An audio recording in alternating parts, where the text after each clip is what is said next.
Был такой в 19 веке русский, скажем так, исследователь сказок и мифов Шеппинг, вот, и он написал потрясающий, скажем так, он написал серию разных статей и тому подобное, и они недавно совсем вышли в издательстве, объединенные в одну книгу, называется «Мифология древних славян». И я просто хотел поделиться теми открытиями, которые я вычел у Шеппинга, потому что сразу могу сказать, не перевариваю современные книги по мифологии славян, потому что там слишком много надуманного, а этот человек очень внимательно в 19 веке отнесся к источникам и очень внимательно, значит, вычитывал все. Какое для меня открытие эта книга дала? Значит, если вы знаете, буквально скоро, значит, произойдет очень сильный славянский мощный праздник Купала, Иван Купала, или просто Купала. Вот, буквально вот 7 июля произойдет это все. И он считает, что у славян была следующая конструкция мышления по временам года. Не как у нас сейчас, а у них было деление на две части. На Купала и Калиду. Вот. Это приветствие двух самых главных, значит, скажем так, духов, влияющих на два солнца. Купала — это солнце смерти, умирания. Значит, еще оно присутствует в мифологии славян как Мор или там Мроз, Морос и тому подобное. Вот. А второе — это Каледа, это солнце весны, это солнце зарождения, это солнце рождения всего. И он считал, что славяне делили, значит, они приветствовали два эти солнца. Они приветствовали солнце, которое будет сейчас давать колоссальный урожай и при этом будет убивать все, и в конце концов превратиться в полную смерть, то есть в зиму. И этот путь начинается от 7 июля. И Каледа, значит, это то солнце, которое будет зарождать все. Это весеннее солнце, это солнце, рождающее все и тому подобное. Вот, так что как бы получается, что год имел два новогодних праздника, самых ценных, самых важных праздника. Это 25 декабря, Каледа, и 7 июля, значит, Купала. Вот, и таким образом все время вращался мир славян. Собственно говоря, у меня все. Спасибо.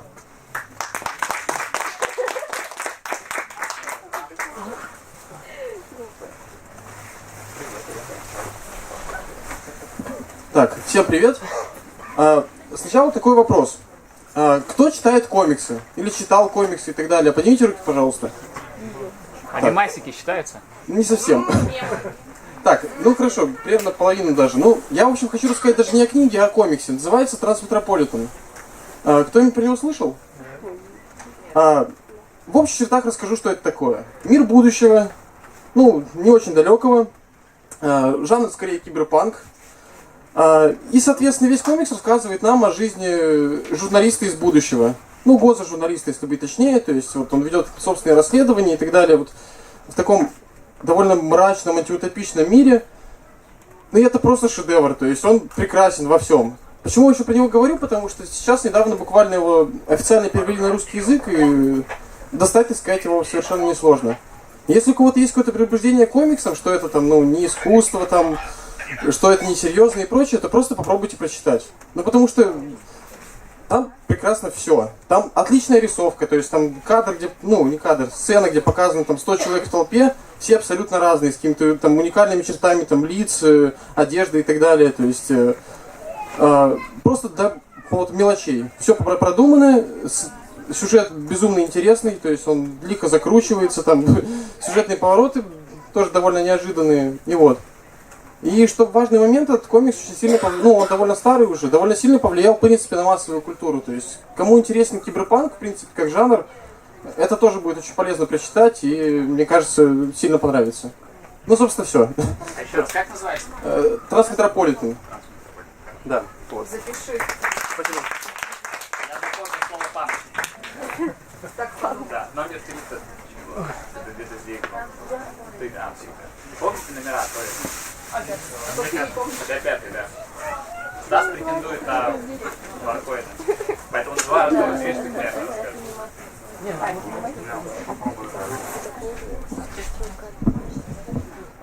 Всем привет! Меня зовут Маша, и сегодня я вам представляю мою книгу, которая в данный момент, я ею увлечена в данный момент, то есть я еще даже ее не дочитала. Возможно, вы о ней слышали, потому что она очень распиарена. Это книга Viva la Vagina. Я долго училась произносить название. У меня просто Viva la Vagina, но так-то неправильно. Короче, все мы люди. И парни, и девушки, все мы люди, которые многого не знают.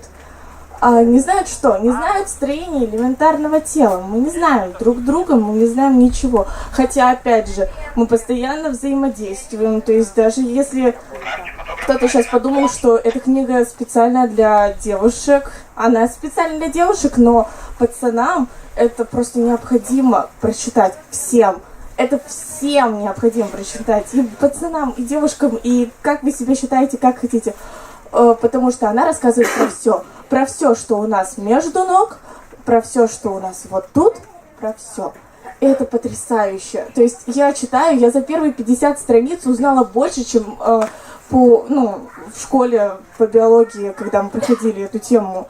Я просто увлечена всем тем, что происходит здесь, потому что это реально важно. И не думать, что... Просто люди часто думают, что если не читать данную информацию, то, пройдет мимо. Но тут, начиная от того, какие мы на самом деле разные люди, что у нас между ног, там все подробно описывается, и заканчивая тем, что нужно делать для того, чтобы избежать всех инфекций, передаваемых половым путем и так далее. В общем, рекомендую. Кстати, написали это будущие врачи-гинекологини, то есть они еще даже не закончили универ, они норвежские блогеры, и все, что они пишут, это они пишут не какой-то медицинской терминологии, то есть они пишут от себя, они пишут как будто бы, не знаю, на кухне курим и общаемся, и это пиздец. Это очень... И это вагина. И это очень круто. Вот, все. Спасибо.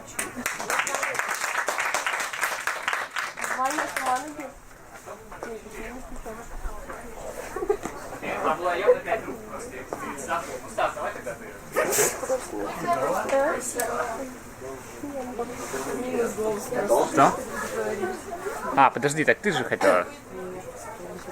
Ну явно здесь где-то была рука.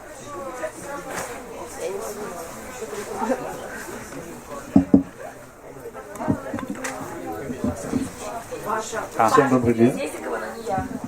Да? Ты была?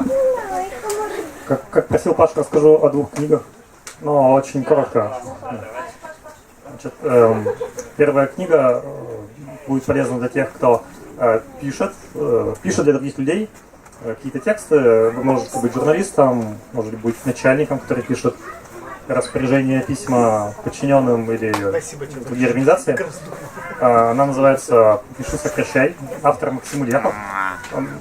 Так как я по работе часто был связан с текстами, которые мне приходилось читать и самому писать, на меня произвело большое впечатление, потому что, оказывается, я очень много делал неправильно и не понимал этого. Могу привести пример. Например, вы видите в подъезде, утром, выходя из дома, объявление.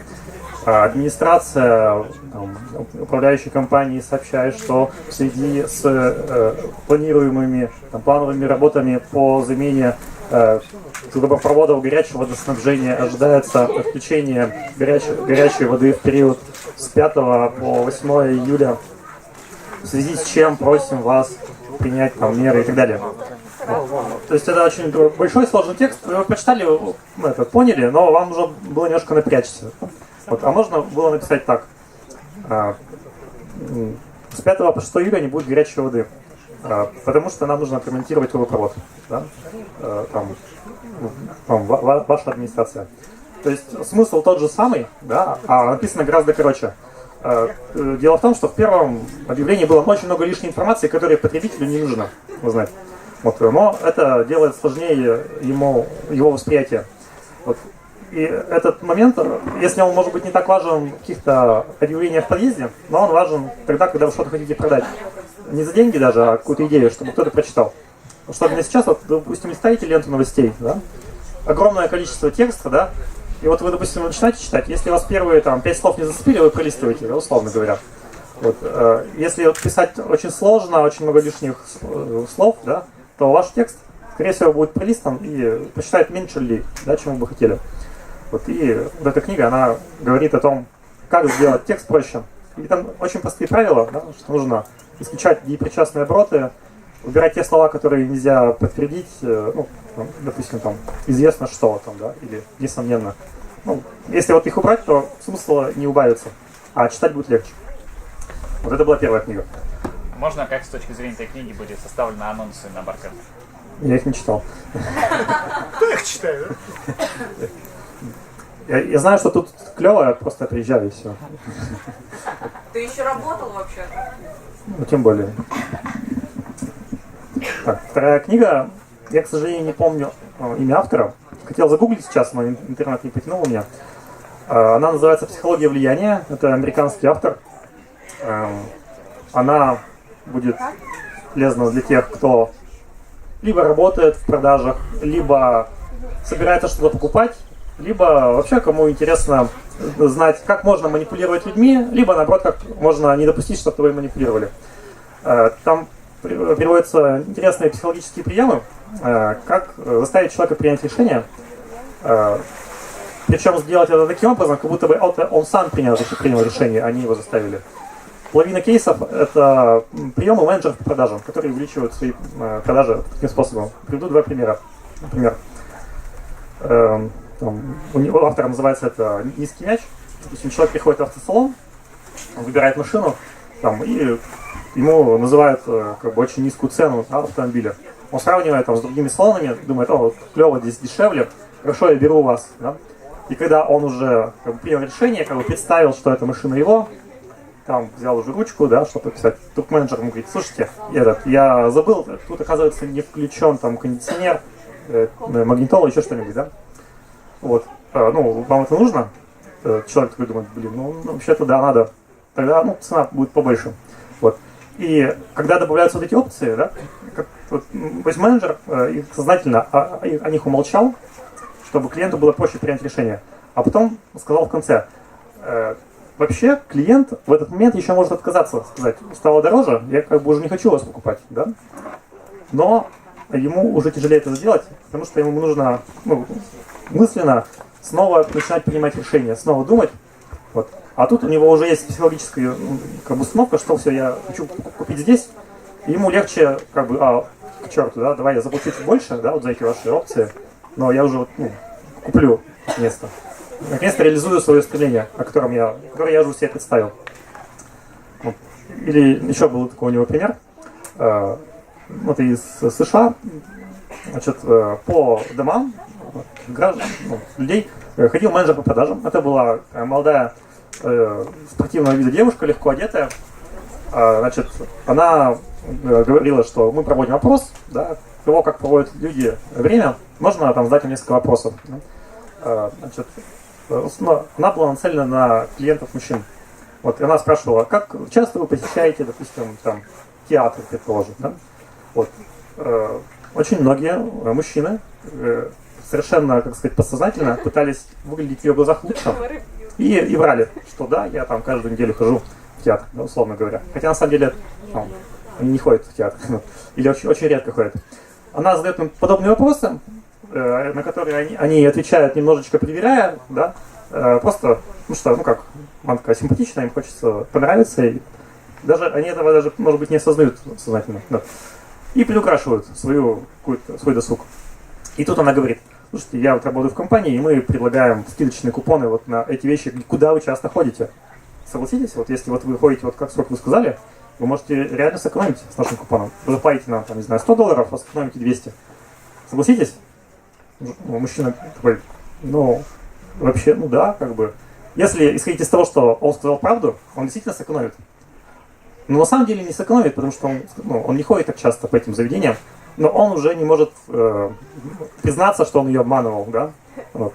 И он как бы покупает, потому что если он не купит, это будет выглядеть глупо, да? То есть, что он хочет сделать вред себе. Вот. То есть это, я привел 2 примера манипуляций, да, психологических. Их там описано довольно много. Вот, как я уже говорил, интересно будет тем, кто как бы хочет их использовать, да, для работы, надеюсь, не для чего-то вредного, так и тем, кто хочет понять, когда им манипулируют. Да? То есть, когда ты уже знаешь про такой способ, ты его можешь сразу распознать, когда его к тебе применяют, да, и вовремя как бы остановиться, защититься от него. Все, спасибо.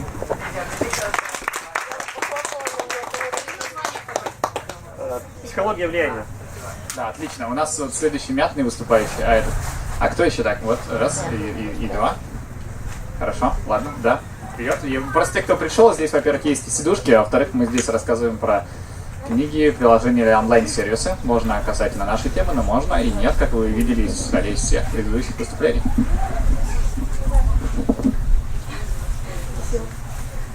Всем привет! Я расскажу о 2 книгах.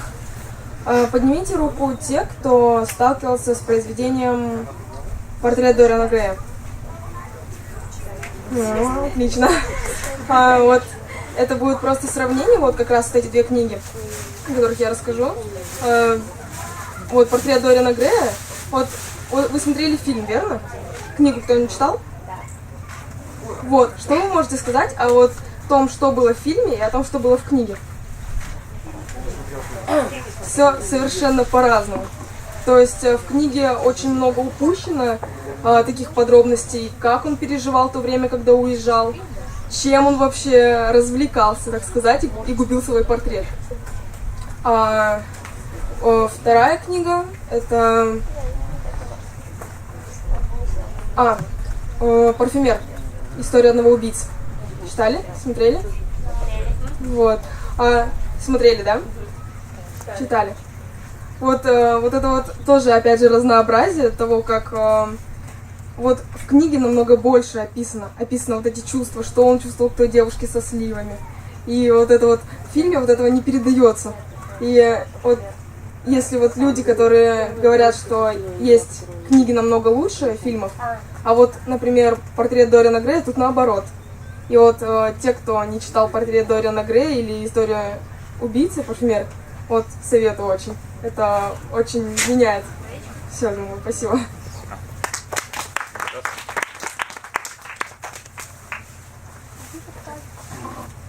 Ну, раз сегодня тут речь заходила о комиксах, тоже хочу рассказать об одном комиксе. Он называется «Кот Раввина». По нему вот есть комикс и есть также мультик. Это история о том, как в Алжире проживает Раввин с дочерью, котом и попугаем. Однажды кот съедает попугая, и у него появляется суперспособность, он начинает говорить. Он начинает очень много говорить, начинает много врать. Вот. Раввину это очень не нравится, и он хочет обучить кота Торе. Вот. Но кот настаивает на том, чтобы изучить кабалу, и хочет, чтобы ему провели бар-мицву. Вот. И, в общем, дальше читайте, смотрите, очень интересно. Но это очень сатирическое произведение. Там все религии рассматриваются под очень интересным углом со стороны кота. Он пытается все религии оспорить, показать на все их минусы. Вот. И в то же время вот хочет, чтобы ему провели бар-мицву. Так что вот, советую почитать или посмотреть.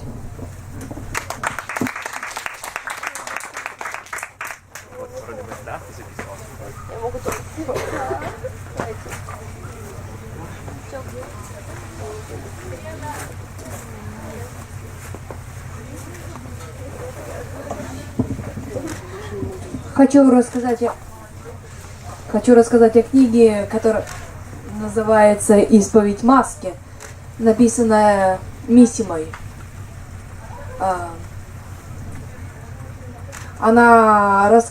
Это почти автобиографическая книга самого писателя. Там напрямую не упоминается, только однажды сокращение его имени. Но это его автобиографичная книга, которая очень популярна в мире. Это самая популярная японская книга в мире.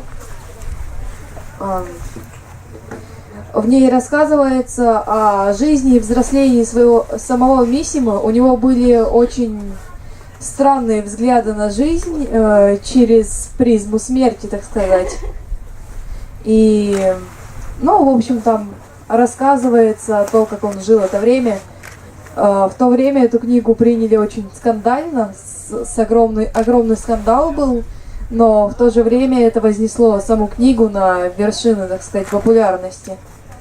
Но это очень сложная и тяжелая книга, но она очень интересная. Спасибо. У нас запись закончилась, есть еще желающие. Книжка онлайн, сервис, сайт какая-нибудь приложу там, что-нибудь, что можно вам сказать. Не стесняйтесь. Да, да.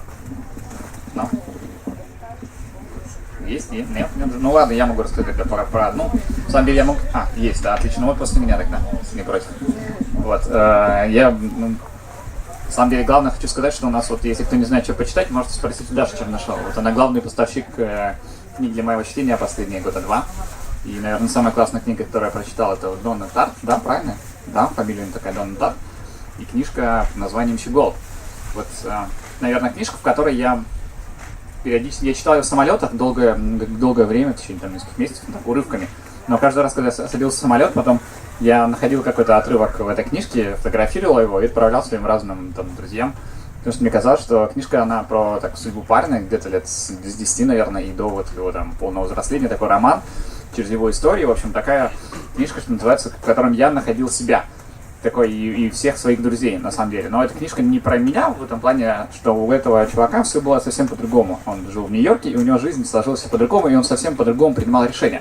Но она была про меня, потому что там описана некоторая логика его, ну как-то и общения, и логика того, как он принимал решения. И вот все решения он принимал не совсем другие, чем принимал бы я. Но вот внутри я понимал, что это вот такой чувак, как я, и это некоторая та модель, которая, если бы я бы, ну, как-то родился в другой стране и по-другому бы, рассуждая, точно так же, как рассуждая я внутри себя, принимал бы другие решения, вот это было бы про меня. И это просто книжка так захватывает, и всем ее очень рекомендую.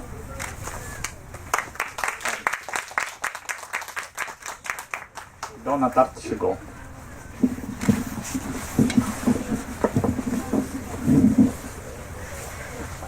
Всем здравствуйте, зовут меня Соня, и я расскажу про книгу Дэвида Митчелла, которая называется «Облачный атлас». Кто-нибудь из вас смотрел фильм «Облачный атлас»?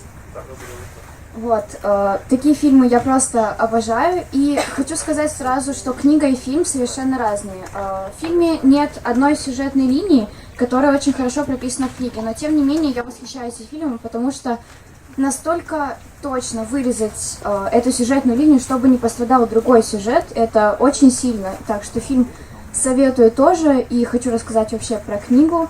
Книга читается легко и быстро, и в ней очень много сюжетных переплетений. То есть вот эти, как бы, реинкарнация души, и у каждого человека была вот эта какая-то деталька, то есть родинка с кометой, и потом в конце, вот, кто смотрел, да, вот это восхождение Сонми, это тоже очень важно. Ну, я считаю, что вообще это на самом деле моя любимая книга, я ее 3 раза перечитывала и перечитаю, наверное, еще раз. И, ну, если любите такие сюжетные классные переплетения, то рекомендую.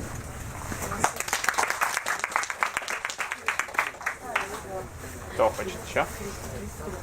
Алена решилась. Алена расстроилась, что я забыл, что она поднимала арфу, поэтому...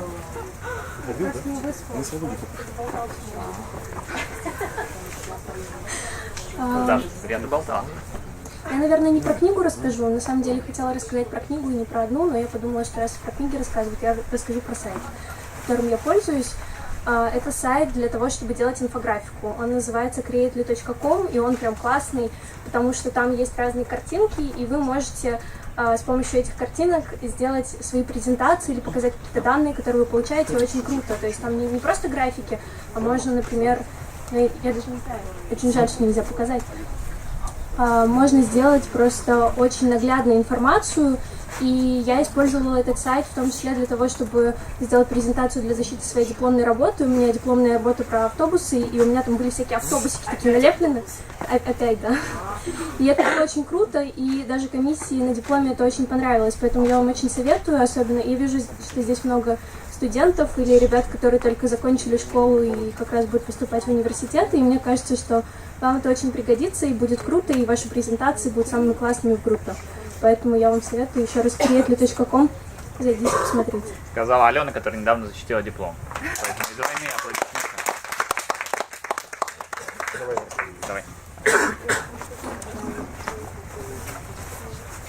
Давай. Всем еще раз здравствуйте, кого не видел. Меня зовут Александр. Я втыкаю флешки в компьютер, вывожу изображение на экран и так далее и тому подобное.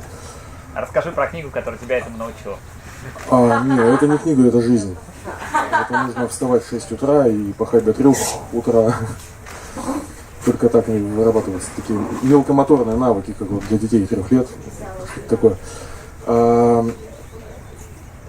Меня постоянно интересовал вопрос, откуда берется в людях субъективность. То есть 2 человека стоят и 2 часа объясняют друг другу одно и то же, и потом говорят: вау, нифига, мы же об этом одинаково думали. На этот вопрос я нашел такие очень хорошие наводки. Ну, понятное дело, что это все нужно пройти самому, понять. То есть научить кого-то чему-то невозможно, можно только научиться. Но вот научить пытается Курпатов, который вел 2 передачи на телевидении, снимал практически на свои деньги, что само по себе является таким большим подвигом. И вот у него вышла, так скажем, трилогия, 3 книги «Красная таблетка». И не помню дальше. Но, в принципе, они так, все 3 книги идут. И он рассказывает в первой таблетке, в частности, об отношениях мозга и сознания. Ну, вот вкратце, так скажем, мозг — это такой большой подвал, а сознание — это фонарик, с которым вы ходите, кружочек освещает. Там нашли скелет, и в жизни все плохо. Ужас. Но в этом подвале где-то есть, там, я не знаю, комнатушка с тушником, она там есть, это точно. Вот, и есть какие-то праздники в жизни и так далее и тому подобное. И вот все содержимое этого подвала, так называемый дискурс, эти дискурсы изучали на примерах суицидников, алкоголиков, наркоманов и так далее. Ну, то есть он все это сам проходил. То есть, что такое дискурс? В процессе заполнения очень большого теста психологического человек может сам себе несколько раз противоречить. А если ему это показать, он найдет этому разумное объяснение. Вот такая вот одна книга. И все, наверное, достаточно.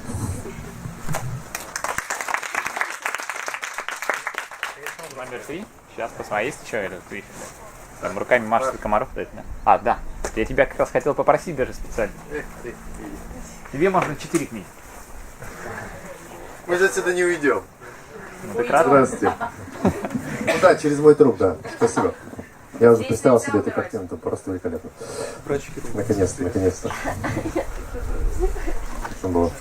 Да, take me. Нет. Раз уж здесь разговаривали, говорили про сайты, но немножко про софт. Можно там что-нибудь накалякать? Да. Есть чем накалякать? Вот слева, Денис. Если они работают. Здесь есть люди пишущие, которые пишут. Не стихи, что-то с сюжетом. Что-то длинное, здоровое такое. Вот. Вот для вас. Можно спиратить, но, в принципе, там цена позволяет лицензионно купить. Программка называется Scrivener.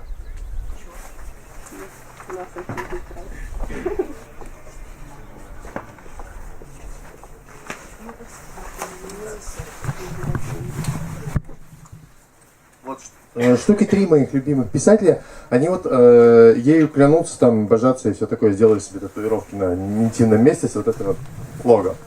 Вот. Очень хорошая программа для людей пишущих.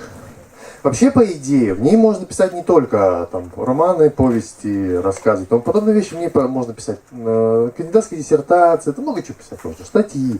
Она очень удобна в плане именно того, что там продумана куча фич, которые нужны, по идее, писателям. Свистелок и переделок там превеликое множество. Я не могу даже сказать, что я овладел даже третью из них. Но это прикольно. Вот, я ее использовал в основном, когда мне надо было писать переводы. Вот, очень удобная штука. Можно спиратить на торрент-сайтах, естественно. Лучше, наверное, будет купить у их официально, вот, фирмы, которая их производит. У них есть сайтик, там можно купить версию программы для macOS, для Windows, по-моему, для Linux даже сейчас, наверное, появилась. И у них там еще одна прикольная вещь, называется Scapel.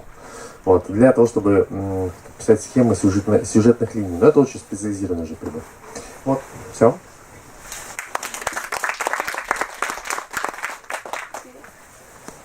Ну тогда Стас номер 3.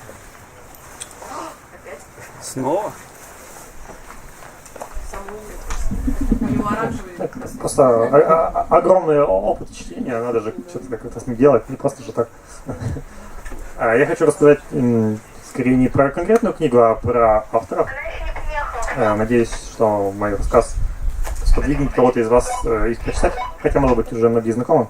Начну с такого. Допустим, представьте, что хороший человек, такой, как каждый из вас, попал в плохое окружение.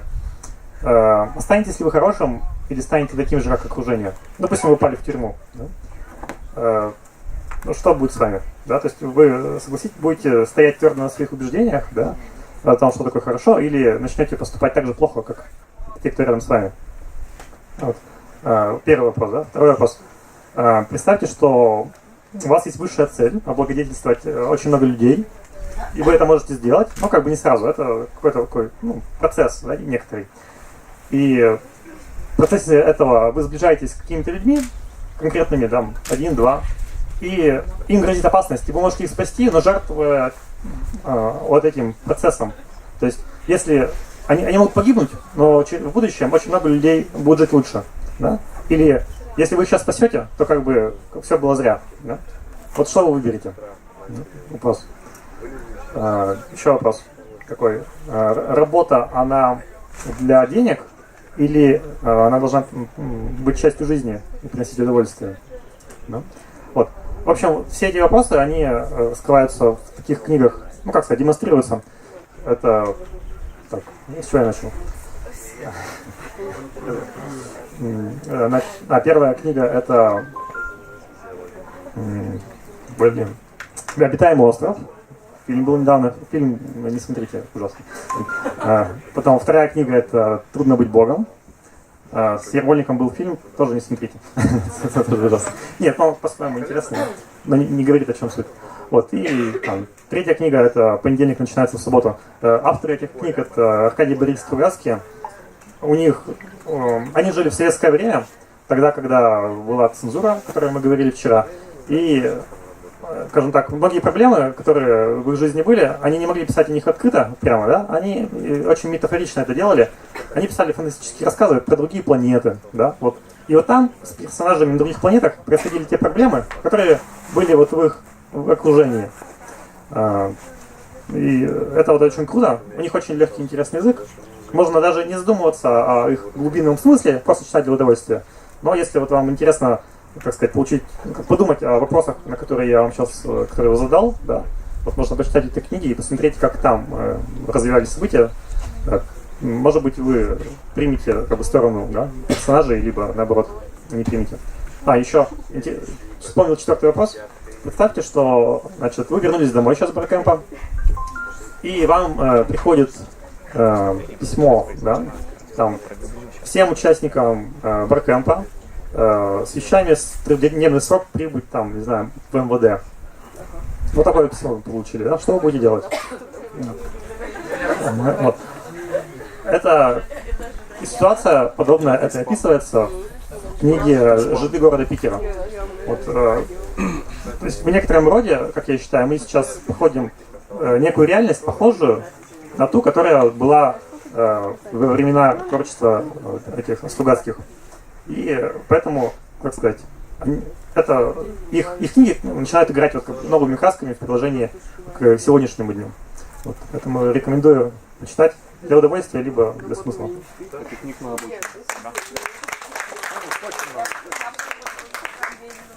Кто-то еще? Рассказать про что-то? Я могу. Да, тогда это после рекламной паузы. Ну просто почему я пью вятский квас? Потому что в Кирове тоже, вот тут был Никита, который снимает видео, и он же про второй комик. Вот он, да, он рассказывал, вот он Вятич или Вятчанин, как там правильно говорят местно. Да, и мы в Кирове тоже делали баркемп, и там спонсором был вятский квас, они приносили нам много-много ящиков кваса, и вот нам даже на Сыктывкар потом несколько перепалов оттуда привезли. Я тогда просто еще про одну книжку расскажу тогда. Я не помню, вот у нас паблик же, ну как-то это получается, один из главных партнеров этого баркемпа, это же паблик «Я умру в Сыктывкаре». Ну и книжка немножко на соответствующую тематику. Как вот это «Мы утонувшие», автор? Я забыла, это датский писатель Карстен Йенс. Нет, не Кастаньеда. Нет. Ну, короче, книжка называется «Мы утонувшие». Сейчас я... Очень крутая. Она про датских моряков, и скорее даже про несколько поколений датских моряков. И это маленький город в Дании, который занимается, ну, как вы поняли, разным морским бизнесом. И где-то где-то с середины 18 века до вплоть последний эпизод, это вот как раз северный конвой из Штатов в Россию во время Второй мировой. И в основном там рассказывается, как меняется морской бизнес, и через это рассказывается, как на самом деле меняется вся планета в разных направлениях, как меняется политическая ситуация в стране, как меняется экономика, и кроме этого, как меняется социальная жизнь вообще. О том, что как меняется роль женщины в мире, и как меняется отношение к воспитанию и к детям. Изменение в роли разных вещей очень классно описано через судьбу разных про кораблики, и очень все это классно, просто захватывающая и дико увлекательная и очень глубокая книга. «Мы утонувшие».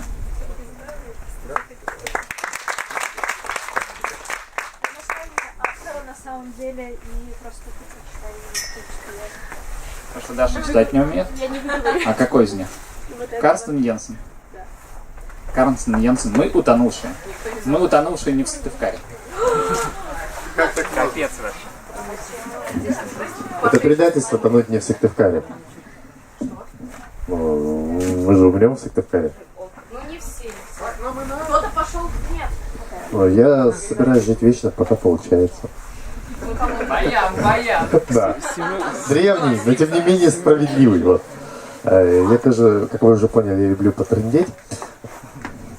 Книжечка, нон-фикшн, Дэвид Гребер, «Долг. Первые 5000 лет». По-моему, переведена на русский. Вот. Хорошая книжица, которая рассказывает о истории такого феномена, как деньги, кредитные системы и все такое. Из нее, кстати, можно узнать много интересных фактов. Автор не экономист, автор антрополог. Вообще, в своей антропологической башне он пишет за много чего вообще. У него не так давно вышла книжка «Bullshit Jobs», то есть дерьмовые работы. Он, правда, объясняет, что есть shit jobs, есть bullshit jobs. То есть shit jobs — это те, которые очень хреново платятся, тебя там унижают, но их надо делать. Bullshit jobs — зачастую неплохая зарплата, но ты вообще не понимаешь, чем занимаешься, и вообще нахрен не нужно. Если тебя вместе с твоим рабочим местом завтра утащит просто в ад, так как откроется Гранд Пайп, вот, то никто не заметит пару недель, что ты исчез. Может быть дольше, может быть никогда не заметит. Вот. Он в книжке «Долг. Первые 5000 лет» он вообще много чего интересного рассказывал. Об эволюции денег, об эволюции кредитных отношений. А тут я, например, узнал, что патриархальное общество — это, оказывается, относительно недавняя придумка, то есть оно вообще возникло как ответ на некоторые экономические тренды, то есть долговое рабство и все такое. Вот. И было все вот эти библейские патриархи, это на самом деле беженцы, беглецы из государств Месопотамии, которым задолбало то, что у них их семью могут продать долги, в рабство за долги и так далее. Вот он рассказывает очень интересные вещи про то, что многие слова, которые мы используем сейчас, ну, по крайней мере, он же англоговорящий, он в своей башне пишет, многие слова, которые мы используем, там, они там используют в языке, они вообще имеют дело к товарно-денежным отношениям, и они, даже как мы объясняем, достойный человек. Мы буквально оцениваем его деньгами. Вот. И так далее. Вот. Все это относительно недавние придумки. Очень интересно рассказывает, а почему же, вот если был такой массивный завоз золота в Европу, почему же в Европе был монетный голод на протяжении всего этого периода изначального освоения Южной Америки. Оказывается, где оказалось все золото, вывезенное из Америки? Оно оказалось в Индии. Где оказалось все серебро? Оно оказалось в Китае. Вот. Почему? Как так произошло, кстати, очень интересно. Вот, прочитайте, сами узнаете. Интригует. Ну чё, кто еще что читал? Про букварь тоже можно рассказать. А, это арбуз? Или это китайский букварь, а это арбуз? Так, сейчас расскажу уже не про комиксы, а про довольно серьезную книгу. Был такой философ Николай Бердяев. Думаю, многие про него слышали. Вот. Я хочу порекомендовать прочитать вам книгу, которая называется «Русская идея». Она, к сожалению, не дописана, но она очень интересная. Суть в чем? Николай Бердяев описывает в ней, собственно, развитие общественной мысли в России, вот, соответственно, там, со средневековья, вот практически до начала 20 века. Вот. Это не научный труд, который просто систематизирует, соответственно, вот все движения, направления, то есть мысли и так далее. Это скорее, собственно, сейчас не так. Структура примерно такая. Он расписывает какую-то идею, как она возникла, при каких обстоятельствах и так далее. Например, там, западники и славянофилы, то есть описывает их движение. И пишет, соответственно, свое субъективное мнение на этот счет. То есть как-то пытается его аргументировать и так далее. То есть вот. С точки зрения именно какого-то общего понимания, в принципе, вот каких-то вот таких вот процессов, то есть развития философской мысли в России и прочее, книга замечательная. Рекомендую. Все.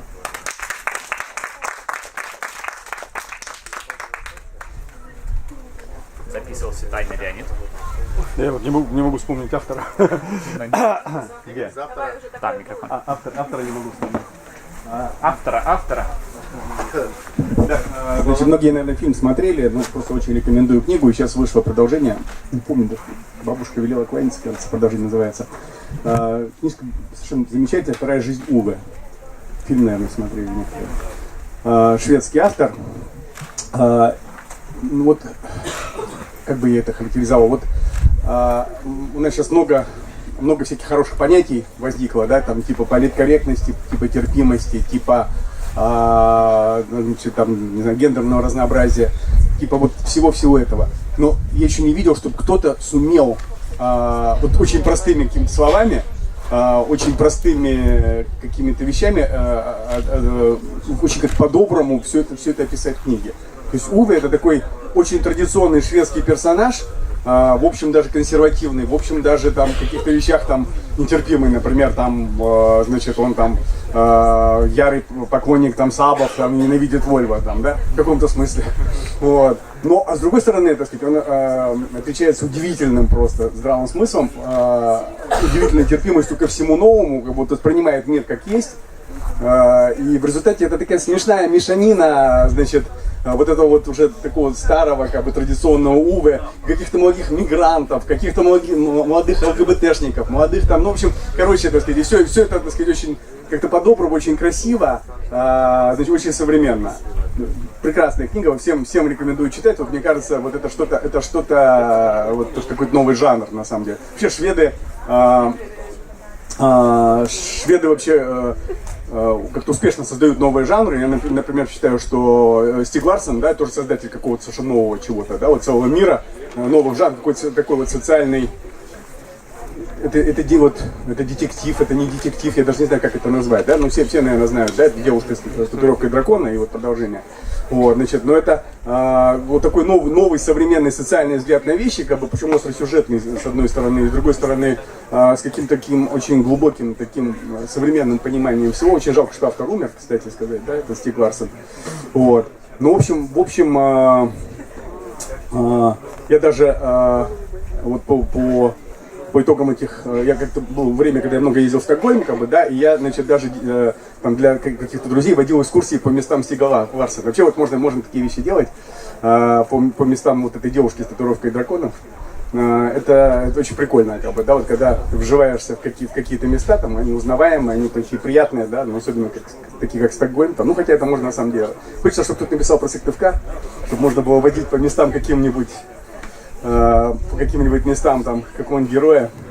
Ну, никто пока не написал ничего такого достойного. Вот, в общем, очень рекомендую.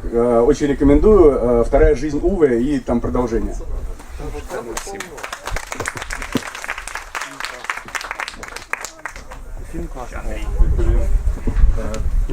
Привет. Вытащили на сильно. Да.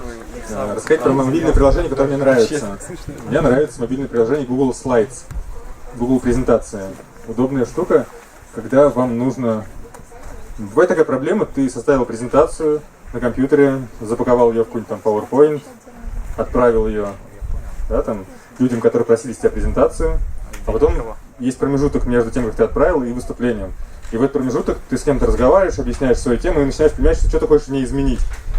Ты пишешь письмо: слушайте, вот моя новая версия презентации, за час до презентации ты что-то там переписал, снова говоришь, вот моя еще одна новая версия презентации. Меня это раньше очень сильно бесило, потому что бывало так, что не та версия презентации, которую я хотел.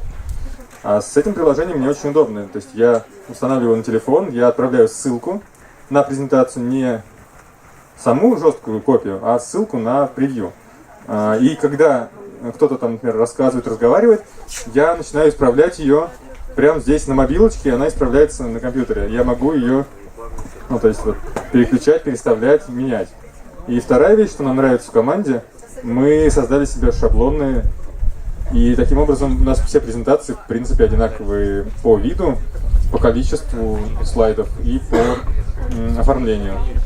Такая банальная вещь, но очень сильно выручает, потому что очень много нервничаешь, и когда хочется презентовать, хочется быть увереннее, да, в том, что ты подаешь. Мне помогает. Юля!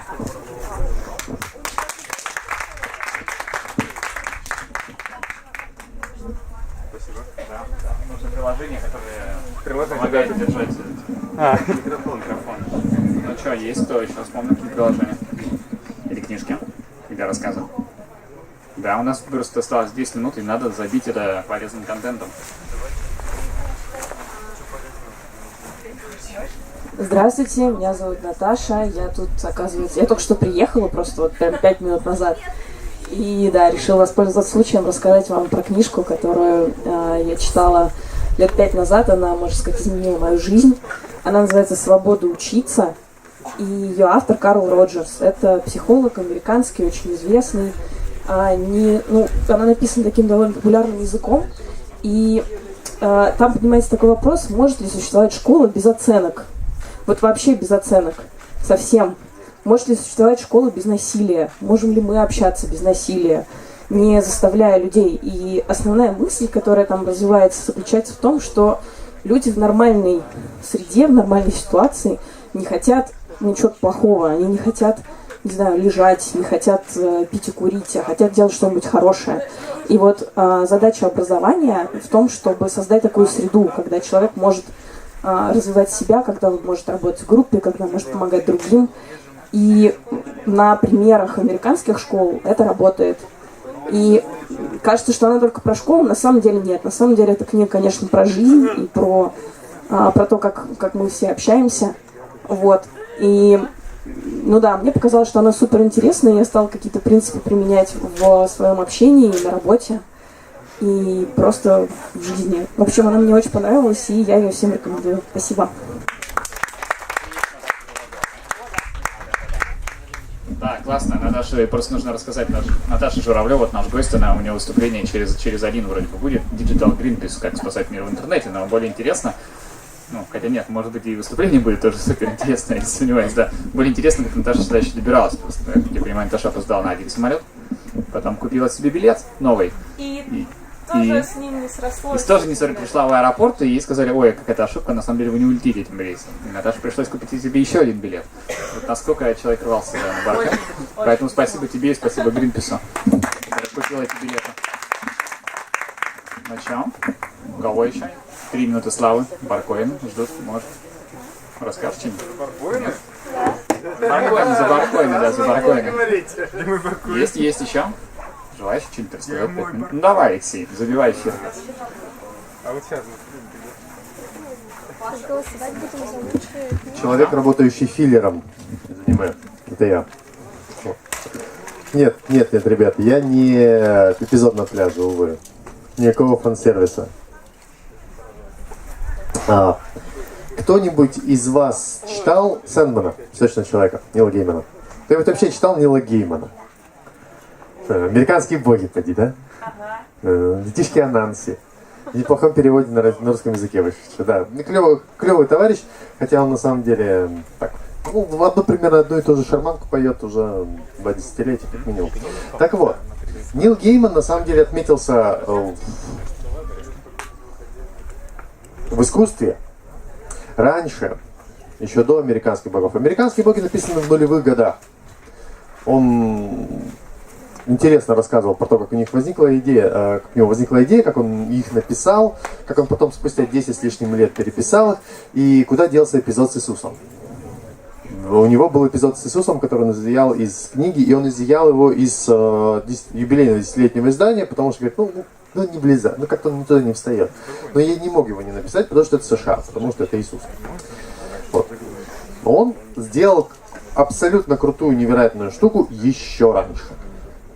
Он писал сюжет, писал комикс, длинный графический роман «Сэндман», который до сих пор считается одним из условной десятки, условной двадцатки графических романов, которые обязательны к прочтению. Если вы его не прочитали, или если вы читали только про мужчин, обтягивающих трико, и женщин с этим boob window, извините, вы не читали комиксы. Не так давно, кажется, был переведен на русский и издан. Хорошим типа изданием, хорошей полиграфии. Вот. Найдите, почитайте. Вещь клевая. Да, мне особенно понравится этот пассаж, которым я бомблю всех. На Земле живет примерно 1,5-2-3 сотни человек, которые помнили мамонтов. Но в смысле не так вот, они их видели. Они ходили рядом с ними. Они вдыхали тяжелый мускусный запах. Из них, может быть, треть помнят улицы Атлантиды. Первые Атлантиды, все последующие были просто подделками. Из них едва ли половина помнят великую цивилизацию человека, предшествующую эпохе гигантских ящеров. Из них человек 5, 3, 5. Людей во всех отношениях, как бы вы их не исследовали, не просвечивали рентгеном, совершенно точно существовали еще до того, как Земля начала формироваться из газопылевого облака.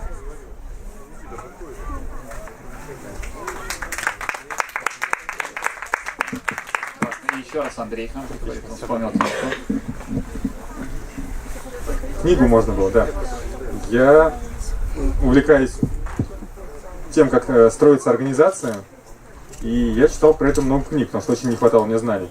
Я читал сначала книгу это был Ицхак Адизес, на 1000 страниц. Я думаю, посоветовать книгу на 1000 страниц, это просто умереть можно. И чтобы ее прочитать, нужно сколько времени? Недели 2, что ли, засесть. Потом я начал читать всякие Питера Друкера, потом начал, они покороче, на 700 страниц, потом я начал читать всякие на 500 страниц, потом я думал, есть же покороче книга, то есть про все то же самое, только покороче. Потому что я часто замечал, что рассказывают одно и то же, но все время из кустов порожней, с этой стороны, в принципе, там мысль-то одна. Я думал, есть например, на 30 страниц какая-нибудь книга. Я нашел такую книгу про менеджмент, это про вопрос ваш, как управлять внутри команды, как договариваться, как что-то построить. Книга называется «Одноминутный менеджер». «Одноминутный менеджер», 30 страниц, и составлено это как история человека, который дает советы помощнику или тому, кто собирается быть менеджером у него. То есть такой старший менеджер дает советы младшему менеджеру. Книга меня безумно порадовала тем, что она очень емкая, без воды. То есть все то, что я прочитал за годы, там уложено, основы уложены за 30 страниц, и многие из них просто истории или вступления, или введения.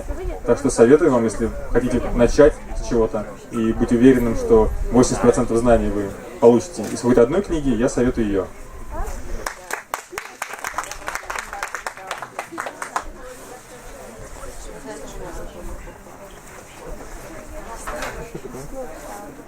Ну что, 3 минуты, как раз одно выступление. Кто? Еще хочет? Больше шансов не будет потом.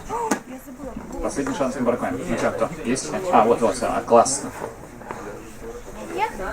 Смотри.